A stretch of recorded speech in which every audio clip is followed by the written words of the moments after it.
Salut à tous. Pour démarrer cette vidéo, je voudrais, enfin, m'excuser, ouais, parce que c'est vrai que la chaîne en ce moment est un peu improductif, pour les raisons qui sont les suivantes. Euh, j'ai commencé à créer une société euh, au nom de LF Craftlure. Pour ceux qui ont fait le lien, ils savent. D'autres peut-être pas, donc sachez-le, c'est une société qui a démarré exclusivement sur les réseaux sociaux, hein. Donc si vous voulez me trouver, vous allez tout simplement sur Facebook et puis vous marquez, vous tapez LF Craftlure et vous allez certainement me trouver, donc LF en majuscule, plus loin Craft, plus loin Lure. Donc voilà. Pourquoi la chaîne elle s'est un peu ralentie. Tout simplement par gros manque de temps, là pour le coup. Donc voilà, au jour d'aujourd'hui, donc ça c'est pas le sujet, mais sachez-le, au jour d'aujourd'hui, là je refais un petit tuto parce que j'ai eu un peu de questions et de demandes concernant les moules à tête plombée en RTV rouge. RTV rouge qui sera également présent sur la boutique. Donc quand je dis boutique, je le mets entre guillemets, hein. C'est ni une boutique physique, ni un site internet sur euh, Google, hein. Je tiens une page Facebook professionnelle qui, euh, qui est actualisée en permanence pour la rentrée des produits, l'actualisation des stocks, etc. Donc voilà. Venons-en au sujet de la vidéo, donc le moule RTV pour créer ces têtes plombées. Donc simplement en fait on va tout simplement se servir donc d'une tête plombée forcément. Va s'en suivre un caisson pour pouvoir couler le RTV rouge et aussi pour créer le contre-moule parce qu'il faut bien que la tête plombée tienne sur quelque chose de stable et de fixe et d'étanche avant qu'on coule la première coque de RTV. Donc en fait, le moins cher, le plus pratique, le plus simple et le plus rapide, c'est tout simplement d'acheter ce genre d'accessoires. En fait, c'est tout simplement des tuyaux en PVC que vous allez acheter dans tous les magasins de bricolage possibles et imaginables, d'un diamètre selon la capacité de vos têtes plombées. Je m'explique, hein, vous pouvez acheter du diamètre 40 pour faire des toutes petites TP, donc des TP qui j'imagine à 0,5, 2, 3, 10, 15 grammes, 20 grammes éventuellement, 25, tout dépendra de la forme, de la longueur, etc. Et passer en diamètre 60 et éventuellement en 80 pour certaines très grosses têtes plombées ou très fortement allongées. Alors pourquoi l'astuce du rond? Elle est toute simple, elle est toute bête et elle est très, comment dire, elle est très pratique pour deux raisons. Ben, tout simplement, c'est très facile à se procurer, c'est très peu cher et aussi vous allez faire une superbe économie de RTV. Pourquoi? Parce que c'est rond, tout simplement. Vous imaginez bien que dans le rond, en fait, la tête plombée, elle va passer comme ça. Et tout simplement, vous allez avoir juste votre périphérie arrondie en, en, en RTV autour et non pas un carré. Vous imaginez, vous imaginez bien, pardon, un carré autour de ça, il y a une perte de RTV qui est certes pour un petit moule pas énormissime, mais existante. Donc c'est dommage parce que vous faites 3-4 moules d'affilée comme ça avec un gabarit carré, ben, le gabarit carré vous allez perdre et vous auriez pu derrière refaire un moule en plus, mais là c'est pas le cas. Donc le fer en rond est très économique pour ne rien perdre. Alors ensuite, comment procéder enfin moi j'ai dit un caisson, mais on va appeler ça un caisson rond, hein, un cylindre tout simplement. Comment procéder justement pour faire tenir sa tête, etc. Pour qu'on puisse mouler tout simplement à plat, au droit, avoir un plan de joint propre. Et en fait, tout simplement, on va venir donc couper au préalable, bien entendu, le tube que vous allez acheter dans les magasins de bricolage, parce que souvent c'est des tubes qui font 1, 2, 4 mètres pour certains. Il va falloir les couper à dimension Alors pour la dimension, il y a plein d'écoles. Moi je vous donne ma technique à moi. Pourquoi je la fais comme ça? Je me base pour avoir une demi-coque pour qu'elle fasse au minimum 2 cm. Idéalement 2 cm et demi. Pourquoi?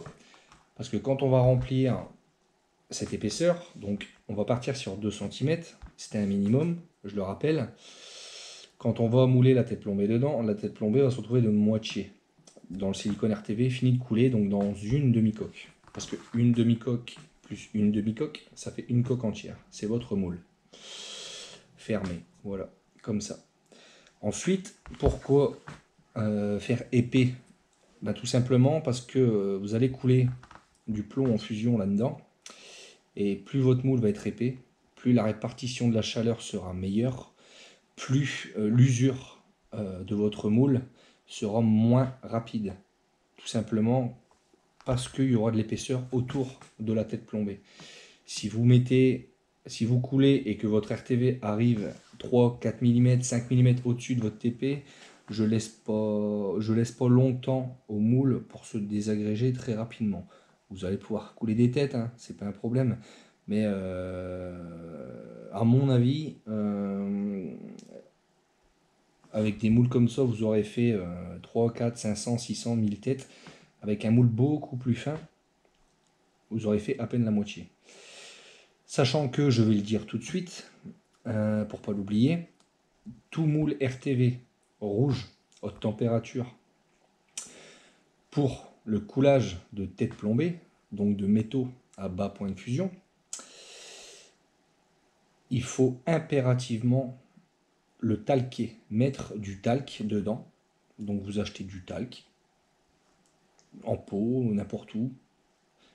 Moi je m'embête pas, je plonge mon moule complet dans le talc, les deux demi-coques, je le plonge, je tapote pour faire tomber le surplus.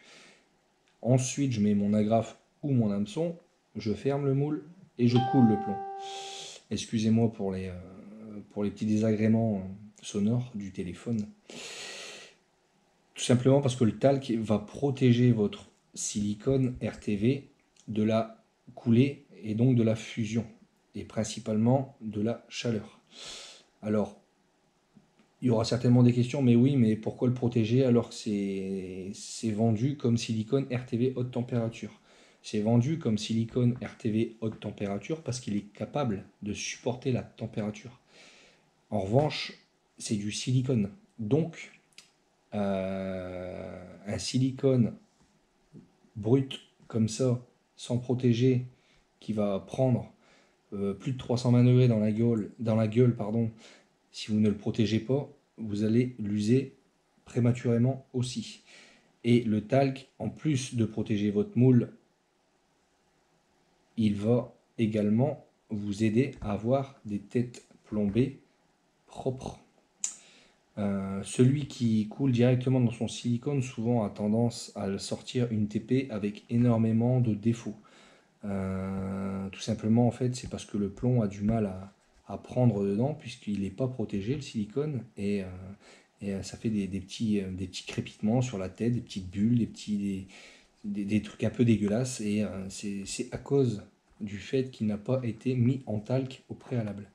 Alors mettre en talc, le talc ça coûte vraiment pas énormément cher, donc vaut mieux pas s'en priver, vous allez y gagner dans le temps parce que vous allez protéger votre moule, donc votre moule ira beaucoup plus loin et donc vous le préserverez beaucoup plus longtemps.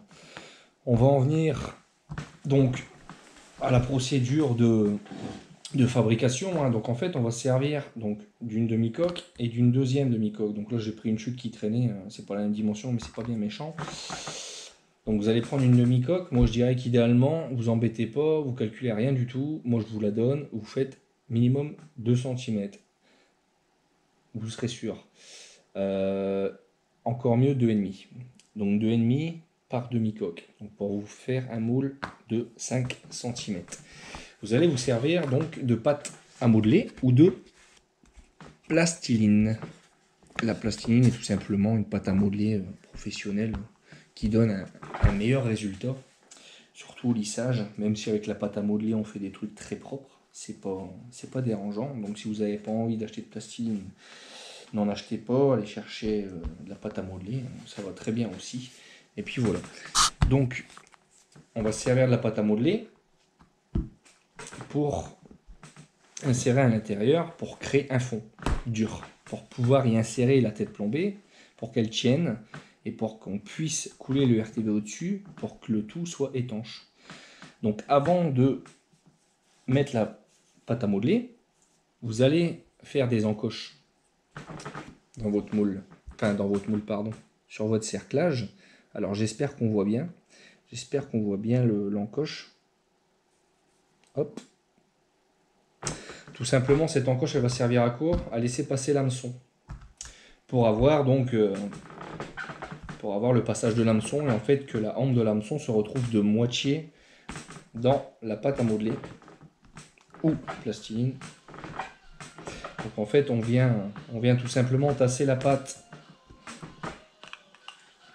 On vient tout simplement tasser la pâte à modeler pour créer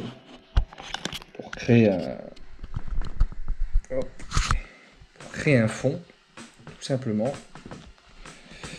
Donc là je vais vous le faire rapide, hein. Je ne vais pas vous le faire parfait, ça sert à rien, c'est vraiment pour la vidéo, pour l'idée de conception et pour vous faire voir par quelle étape on passe pour réussir à avoir un moule double coque assez propre. Non pas, c'est pas un moule professionnel, hein. Ne vous attendez pas à avoir un truc parfait, mais on arrive à des résultats très corrects avec un plan de joint très propre et un moule esthétiquement très joli. Donc voilà, donc l'astuce, elle est bien tasser la pâte, tout simplement, arriver jusqu'à fleur de son moule. Ok. Donc là je vous le fais rapide, hein. Habituellement je travaille pas comme ça. Là je vous laisse 2 microsecondes, je vais pas couper la caméra, je verrai au montage si je fais des coupures. Et je vais chercher une petite lame de cutter pour faire la petite finition bien plate.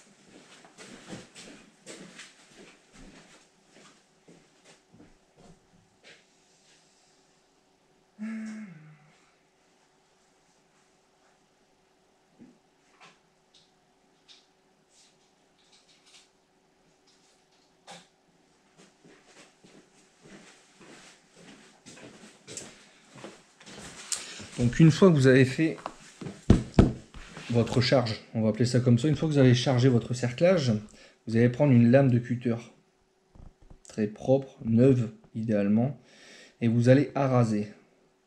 Donc vous allez vous servir de votre cerclage pour poser votre lame et venir couper le surplus pour avoir un très bon aplat de départ. Donc là c'est pas propre parce que je vous ai dit pour la vidéo je vais le faire rapide, mais vous tassez bien et une fois que vous allez couper vous allez avoir un truc propre très lisse. Ensuite vous allez prendre votre tête plombée et vous allez l'insérer donc devant des encoches que vous aurez fait au préalable pour le passage de l'hameçon, et tout simplement vous allez l'enfoncer jusqu'à sa moitié.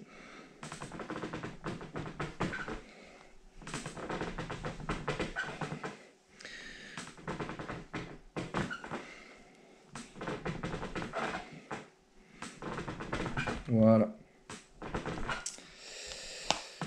Donc ça donne ça concrètement. Alors, regardez pas le plan de joint à pâte à modeler, il est pas joli, c'est normal. Je fais ça rapidement. C'est vraiment pour la technique de mise en œuvre. Ce qui va se passer quand vous allez enfoncer votre pâte à modeler, pardon, il va se créer comme un enfoncement au pourtour de votre TP. C'est normal, vous avez poussé la TP, donc ce qui s'est passé, c'est que la matière est venue déborder sur le côté pour laisser place à la TP. Donc ce qu'on va faire, c'est tout simplement araser le pourtour de la TP. Ça, je vais enlever ça parce que ça m'embête. J'ai tassé très fort. Toc. Avec une lame de cutter neuve, ça va tout seul. Donc en fait, on va araser. On va venir faire, en prenant appui sur le cerclage, tout le tour en coupant. Pour vraiment niveler le tour de la tête plombée. Donc pour commencer, pour enlever le surplus qui est venu pousser par la TP.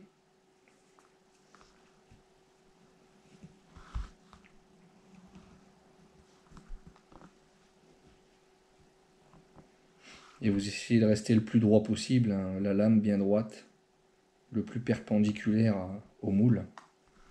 Bien entendu, si vous la penchez, votre plan de joint va se retrouver... votre plan de joint va se retrouver de travers. Donc pareil, hein, je fais ça rapidement, c'est plein de défauts là, sur le truc. Mais c'est pour un peu vous faire voir la petite technique, hein, qui n'est pas extraordinaire, que j'ai pas inventée, mais que je me sers tout le temps. Donc là, on se retrouve avec une, entre guillemets, bien entendu, avec un plan de joint à plat.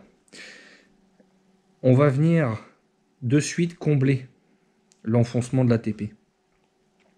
Tout simplement avec de la pâte pour venir obstruer en fait le pourtour, le contour de l'ATP, dû à l'enfoncement de l'ATP dans la pâte. Donc vous prenez des chutes de pâte à modeler, hop, très finement, et puis vous venez tout simplement le mettre autour pour combler en fait ce qui s'est creusé. Et puis après on va partir sur une phase de lissage pour lisser et avoir un plan de joint le plus parfait possible. Donc ça c'est pareil, je vais faire ça rapidement, mais vous aurez compris le principe. Donc quand je dis je vais faire ça rapidement, ça va pas être très joli, mais en prenant votre temps, comme moi je le prends quand je conçois mes moules, on arrive à des trucs relativement très propres.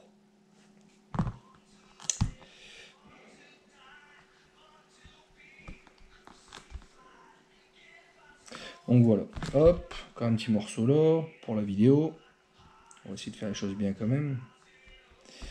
Ok, donc là je suis venu déposer autour de ma TP ce qui s'est relevé au pourtour. Donc ça a creusé légèrement autour de la tête plombée, c'est normal. Donc je suis venu rajouter un peu de pâte à modeler pour pouvoir avoir quelque chose de très droit, très à plat, une fois que je vais vouloir venir couler mon RTV, pour avoir un plan de joint le plus propre possible. Et une fois qu'on fait ça, vous avez juste à venir lisser, tasser autour de la TP pour avoir un truc propre, plat, égal de part et d'autre de la tête plombée. Tout simplement. Alors il y en a qui sont vraiment, comment dire, ils aiment vraiment pas lisser avec le côté lame de cutter coupant. Ils préfèrent faire ça de l'autre sens, de peur d'abîmer leur TP. Et ils ont sûrement raison. Après si vous êtes assez minutieux et délicat, moi personnellement je le fais côté lame. Donc à vous de juger. Pareil, je vais lisser rapidement. C'est un peu pour vous faire juste comprendre la mise en œuvre. Hein. Là, le plan de joint il est dégueulasse ce que je fais, mais c'est pas bien méchant. Vous aurez un peu compris la procédure. Il n'y a strictement rien de compliqué. Si vous voulez un moule propre, il suffit de prendre votre temps, de passer du temps à lisser, à perfectionner la finition.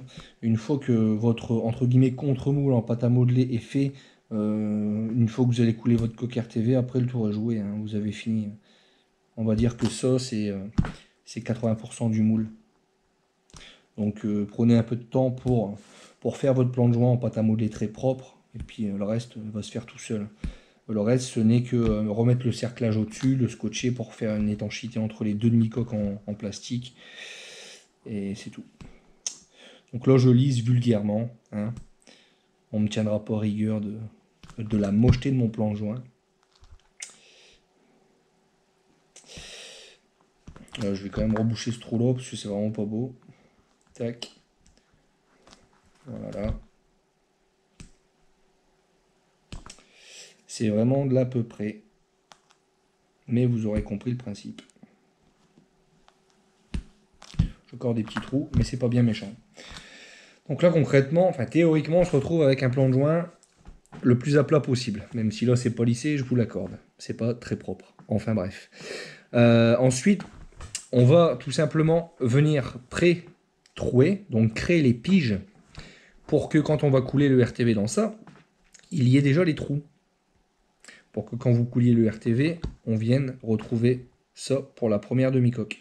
Donc oubliez le cône de coulée, c'est à la fin au cutter. Donc là, on va créer ça. Donc, pour faire ces deux trous, il y a plein de solutions, il y a plein de techniques.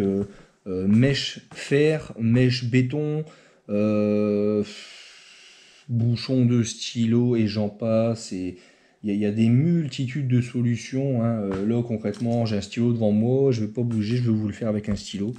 Donc voilà, vous prenez là l'outil adéquat qui va vous servir de faire les pré-trous. Vous allez venir l'enfoncer et tout doucement, vous allez l'enfoncer et en même temps tourner. Hop, voilà, pour créer des trous de pige, tout simplement. Voilà, vous faites le deuxième au-dessus. Alors deux suffisent. Pour ma part, sur les grosses têtes plombées, j'en fais que 2. Sur les petites, j'en fais 3. Voilà. Une fois que ça c'est fait, pareil, même chose qu'au départ quand vous enfoncez la tête plombée, il va se créer une remontée de pâte à modeler. C'est normal, vous venez d'enfoncer un objet contendant dans la pâte à modeler. Qu'est-ce qui se passe? La pâte à modeler, elle s'extrait, puisqu'elle a laissé place à l'objet.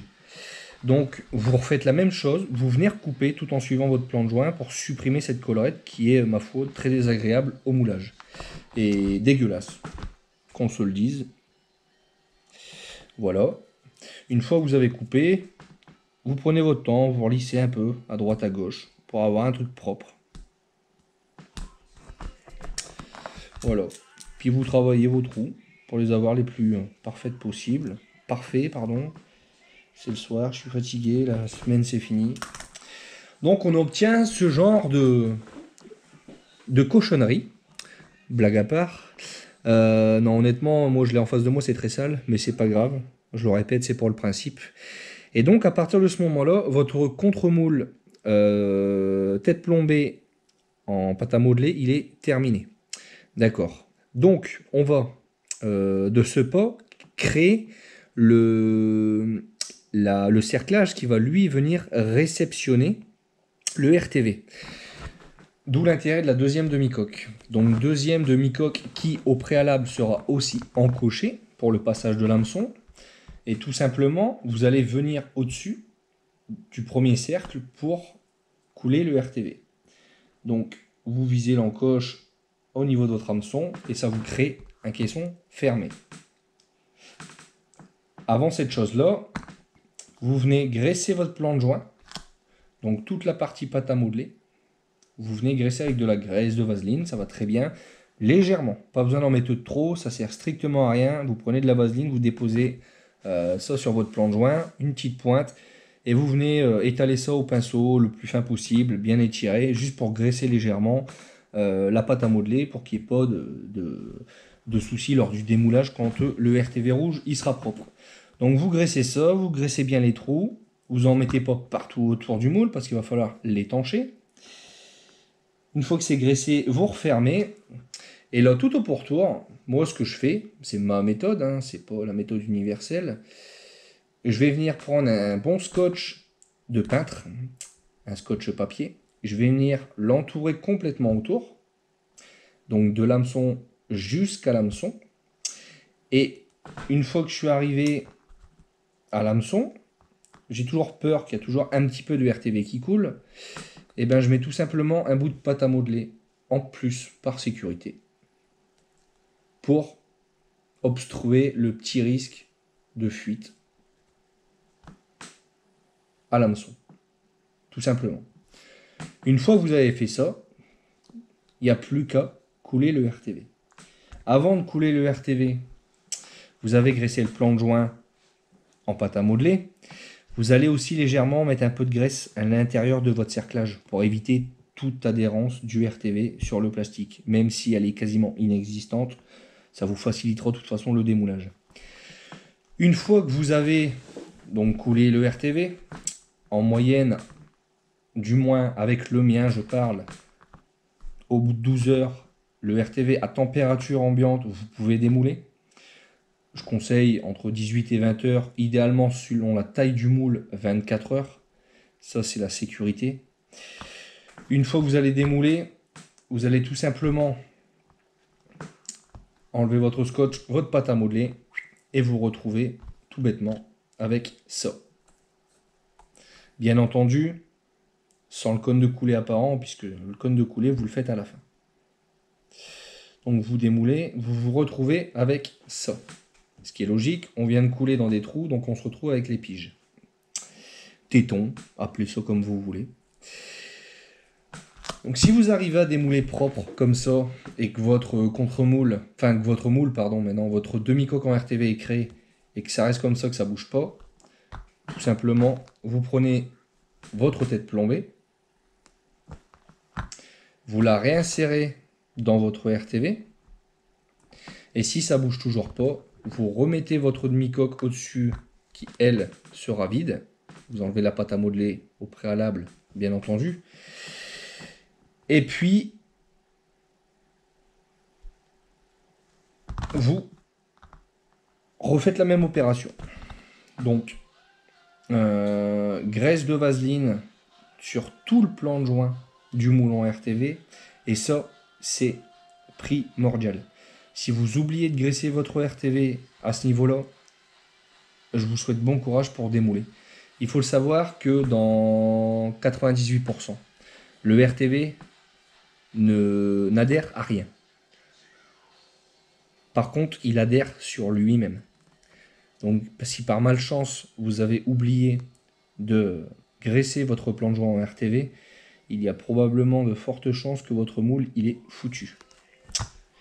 Donc, le contre-moule en pâte à modeler, on s'en débarrasse, puisque la première demi-coque est coulée. Il ne nous servira plus à rien. Donc, on l'enlève. On nettoie bien sûr à l'intérieur pour faire un truc, une périphérie propre, pour avoir un résultat propre à la fin. Donc on a bien graissé de graisse de vaseline sur le plan de joint du RTV. Donc comme je l'ai dit, on remet sa tête. Si on se rend compte que le moule est très propre, que ça tient bien quand vous avez démoulé, on laisse comme ça. On replace sa tête, on appuie bien correctement, on replace son cerclage en plastique au-dessus et on refait la même opération. On vient rescotcher tout autour, la petite pâte à modeler au passage de l'hameçon pour être sûr d'étanchéité. Et là, deuxième fournée de RTV et votre moule est terminé dans 12 heures minimum.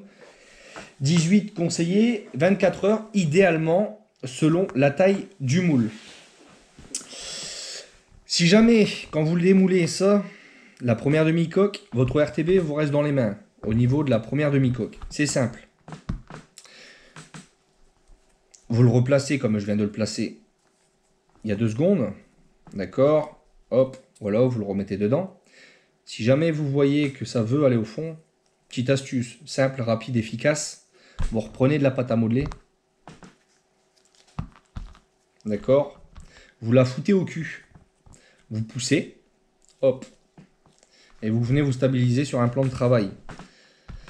Et là, vous remettez votre TP jusqu'à ce que le moule RTV il soit à fleur. Donc vous remettez votre TP, moule RTV à fleur. En fait, la pâte à modeler va faire en sorte que le moule RTV ne descende pas. Tout simplement. Pour pas flinguer votre moule fini. Pour pas que le rond RTV il ait la capacité de descendre. Et puis là, vous avez tout foiré. Et c'est la cata. Donc voilà. Donc ensuite, une fois la deuxième coque RTV coulée, ben, votre moule il est fini. Donc idéalement, au-delà de 18 heures, moi je préconise, vous démoulez, vous enlevez votre scotch, votre pâte à modeler, vous sortez vos cerclages, vous vous retrouvez avec ça, sans les cônes de coulée. Le cône de coulée, on va en parler bien évidemment, hein, on va se servir de la vidéo exprès, on va aller jusqu'au bout. Le cône de coulée, idéalement, moi j'aime bien le mettre à presque un petit 5000 avant la pointe, donc la terminaison de la tête plombée. Pour que ça me laisse la place tout simplement de faire un évent de rejet d'air en tête, directement sur la pointe. Plus vous allez descendre votre cône de coulée dans le corps de la tête, plus il risque d'y avoir des défauts. Car ça va tout simplement incliner le moule à la coulée et on ne va plus couler dans la longueur de la tête, mais plus dans sa... comment dire, dans son horizontal. Moi j'ai toujours créé mes cônes de coulée comme ça, je n'ai jamais été embêté au coulage. Les têtes plombées que je fais sont très propres. J'ai déjà eu des petits soucis à mes tout premiers moules quand le cône de coulée je le faisais un peu plus dans le milieu. Donc voilà, un petit conseil, le plus en tête possible, à 2, 3, 4 mm, voire 5000 max de la pointe de la TP. Et puis à la pointe de la TP, un petit évendre au foulement d'air. Et vous serez tranquille. Donc pour le cône de coulée, tout simplement, hein, un petit coup de lame de cutter, hein, en cône, et l'affaire est dans le sac. Donc voilà, concrètement, pour le moule RTV, on va appeler ça moule RTV double coque à tête plombée, hein, donc c'est exactement le même principe que les leurres souples, sauf que là, on n'est plus sur du plâtre synthétique, mais sur de la pâte à modeler, avec l'outil super adéquat, limite indispensable et très peu coûteux, et qui vous fait économiser donc du RTV grâce à son côté rond et qui évite la perte par rapport à un coffrage carré, surtout au niveau des angles. Donc je pense ne rien avoir oublié. Donc bien entendu, si vous avez besoin de silicone RTV haute température, j'en fournis. Donc n'hésitez pas à passer par moi. Ou n'hésitez pas à passer par les autres, hein. Je n'ai pas, comment dire, le meilleur RTV au monde. Juste sachez que je peux en fournir via la société. Pour plus ample information, je vais en parler tout de suite aussi. Nous, LF Craftlure, une qualité de RTV qui a la superbe capacité à débuler très rapidement, avec un débulage quasiment automatique, sans avoir besoin de forcément taper sur le moule pour que les bulles remontent, même si ça les aide, je suis d'accord. Mais en fait, on a un RTV rouge haute température qui a une fluidité au coulage juste exceptionnelle. C'est très fluide et ça a un nivelage juste parfait. Ça s'auto-nivelle parfaitement tout seul. On arrive quasiment à avoir, quand on coule, qu'on est fini de couler, un véritable glacis en surface. On voit les bulles remonter jusqu'à même 10 minutes après avoir coulé le RTV. Qualitativement, on est sur un silicone RTV de très très bonne qualité. Et donc voilà, je voulais vous en faire part, puisque forcément je fais la vidéo pour le moule, donc je vous parle aussi des produits que moi je peux avoir, que j'ai d'ailleurs en boutique. Donc voilà, n'hésitez pas à laisser vos commentaires, hein, pour les personnes qui n'ont éventuellement pas compris les détails, qui veulent avoir plus de renseignements si leur technique n'est pas des plus merveilleuses. Là, je pense avoir fait le tour, hein, c'est du grand classique, cette méthode de fabrication. C'est encore une fois pas moi qui l'ai inventé. C'est un bout de plastique rond, hein, qui vous permet, donc je le répète, pardon, d'économiser un peu de RTV, puisque le côté rond fait qu'on n'a pas la perte d'un cube, enfin d'un carré, d'un caisson. Et voilà, hein, c'est très connu du monde du craft. Je vous en fais la revue tuto, on va appeler ça comme ça, parce que j'ai encore eu des questions ce matin concernant le moulage, que les gens n'arrivaient pas à avoir des plans de joints propres. Donc voilà. Moi, ma technique avec la lame de cutter, la pâte à modeler ou plastiline. Et, euh, et, euh, et voilà, je pense avoir fait le tour. Donc je vous souhaite à tous une agréable journée ou soirée. Ça dépendra à quel moment vous regarderez la vidéo. N'hésitez pas à me laisser des commentaires si vous avez le besoin d'en laisser, si vous avez des questions, que ce soit techniques ou autres. Désolé si mes vidéos ne s'enchaînent pas comme les autres, hein. Avec la société, on a énormément de boulot, surtout le soir, puisque ben, je travaille principalement, je suis couvreur, hein, j'ai pas changé de métier, et je pense pas en changer de toute façon jusqu'à des mois, des années, peut-être même des dizaines d'années. On verra comment ça se passe. Mais voilà, donc on rentre le soir, une fois rentré le soir, on commence une deuxième grosse journée. Donc la prépa des colis, hein, les facturations, les devis, les, les contacts fournisseurs, enfin voilà, c'est toute une organisation, c'est tout un bordel, ça prend énormément de temps. Donc j'essaye de tout faire en même temps. Pourquoi la raison pour laquelle je n'ai toujours pas fait d'ailleurs mon montage de la dernière session de pêche au bar qu'on a fait avec un abonné d'ailleurs, Adèle Fischer, qui est abonné à la chaîne YouTube aussi. Donc ça va arriver, ça va arriver. Là je vais avoir un peu de temps, je suis bientôt en congé d'ici 3 bonnes semaines. Donc j'essaierai de réinsérer de la vidéo sur YouTube pour le plaisir de tout le monde et pour le mien aussi. Donc voilà, je vous souhaite à tous une très bonne soirée, une bonne journée selon l'heure que vous regarderez la vidéo et je vous dis à bientôt. Bisous, bisous.